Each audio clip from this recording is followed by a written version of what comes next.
All right, here's my review of the Goal Zero's Yeti 1000 lithium portable power station. There's the unit. It contains a 1000 watt lithium battery. Also built into the unit is a 1500 watt 3000 watt surge 120 volt AC pure sine inverter. The other input for power is solar. It has an Anderson connector and a built-in solar controller within the unit to charge it up. Output wise, we have the cigarette lighter adapter, 12 volt. Again, the Anderson connectors, two 8mm plugs, and 4 USB ports, 5 volt, 2.4 amps. This input is for the AC power charger to charge the battery. It's kind of slick because it's stored under the lid. It has a couple little clips that hold it in place. Now this is kind of cool. I mean, it makes sense. That input that you were seeing is just the back side of the power block. So when that goes in, there's the plug-in. Then it has an 8mm connector input that goes here. You'll see there are two. And the reason for that is you can take 2 power packs and cut your charging time in half. We have the AC cord right here that there's room to store it in the top, so it gets plugged in here.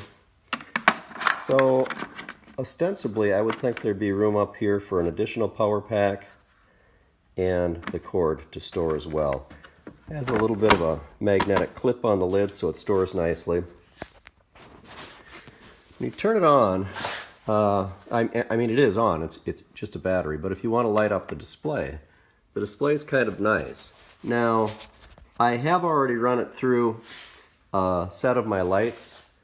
I had 19 lights set up, and these are about 8.5 watt heads on there.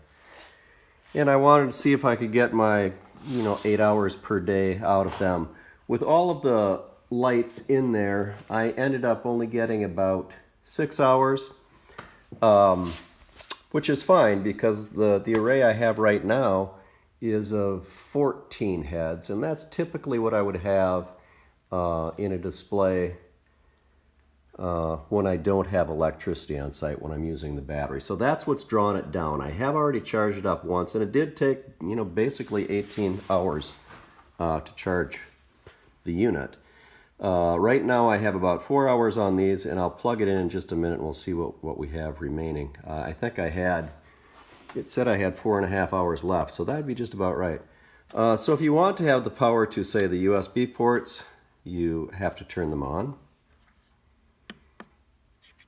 Same thing with the inverter. Now, you'll see when I turn this inverter on, and I've always been curious as to how much power my inverter consumed, and you'll see that it takes about 5 watts. Seems like it's steadied out somewhere around 5 watts. And so pulling, 4 to 5 watts, you can see we could run a 20 more hours on that. You can also switch it to percentage consumed, or the hours to empty.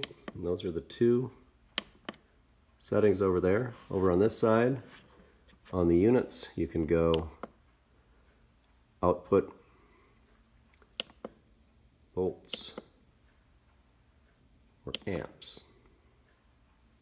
So, when I plug the lights in, now this is kind of cool. I'm going to turn it off, plug them in. When I turn it on,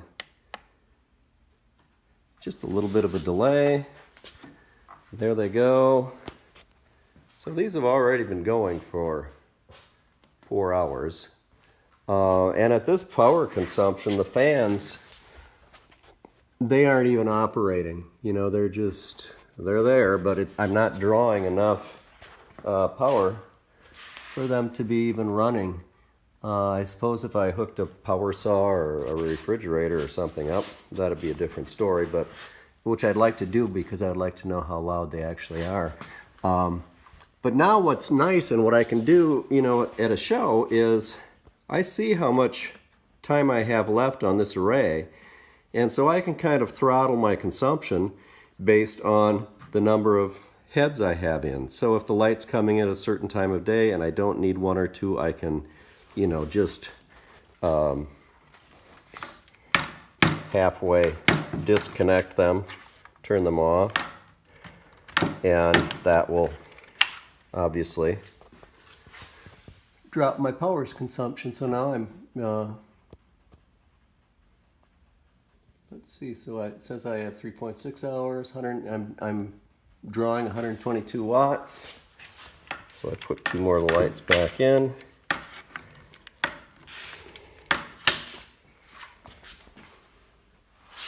And then we're down, well, that really didn't change much at all. 3.6 hours, 139 watts.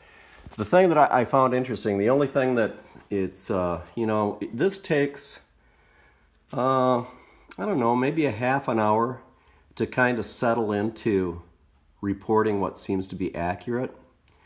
It needs to collect enough data to really get sort of calibrated. And once it does, then my experience on that first round when I had all of the lights going was really quite accurate. So when I'm not using it, I'll just turn the light off. I mean, you can still read the display if you really had to. But that's it. So I'm pretty pumped about it.